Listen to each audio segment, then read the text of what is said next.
Okay, இப்போது கொத்தமல்லி கட்டை எப்படி க்ளீன் பண்ணுறதுன்னு நான் சொல்லித்தரேன். மறக்காமல் இதை பாருங்கள். இது எல்லார் வீட்லேயும் செய்வாங்களான்னு தெரியல, அண்ட் ஈவன் ஹோட்டல்ஸில் கண்டிப்பாக இது செய்ய மாட்டாங்க. ஃபஸ்ட்டு வந்து கட் பண்ணிக்கோங்க. கட் பண்ணிவிட்டு இதில் நிறைய லீவ்ஸ் பார்த்தா ஒரு மாதிரி அழுகி போயிருக்கோம், இல்லை yellowish லீவ்ஸ் இருக்கும், அதெல்லாம் ரிமூவ் பண்ணிடணும். ஸோ லைக் திஸ் நீங்கள் ஒன்றா வந்து வாஷ் பண்ணணும். நல்ல லீவ்ஸ் மட்டும் எடுத்து வாஷ் பண்ணணும்.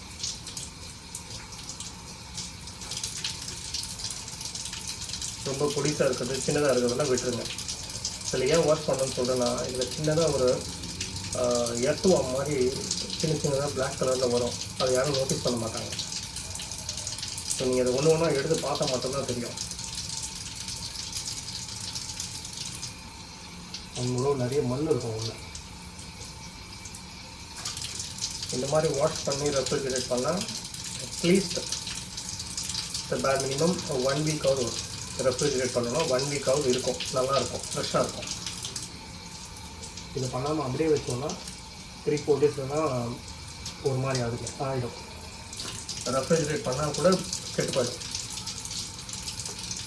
ஸோ கொஞ்சம் சோம்பல் பார்க்காம ஒவ்வொரு தடவையும் இதை பண்ணணும். ஒரு தடவை நீங்கள் வாங்கிட்டு வரும்போது கடையில் கொடுக்குறாங்கன்னு சொல்லிட்டு அப்படியே எடுத்துகிட்டு வந்து வாங்கிட்டு அப்படியே ரெஃப்ரிஜரேட் பண்ணிங்க, சும்மா அலசிட்டு பண்ணிங்கன்னா நோ, இட் ஒன்ட் ஒர்க்.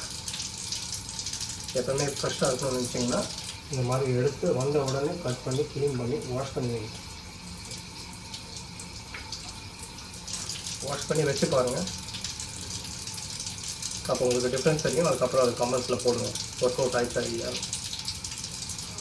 அதே மாதிரி இந்த மாதிரி உடஞ்சிலாம் போயிருக்கோம், இதெல்லாம் யூஸ் பண்ணாதீங்க. வை, பிகாஸ் அது சீக்கிரமாக நல்லதை கூட எடுக்க வச்சிடும், கெட்டு போக வச்சிடும்.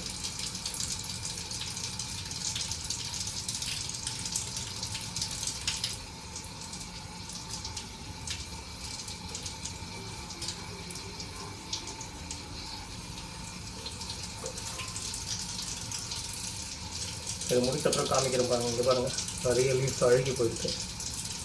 வாங்கும்போது கட்டு வாங்கும்போது தெரியாது, இதெல்லாம் பிரித்து ஒன்று க்ளீன் பண்ணும்போது தான் தெரியும்.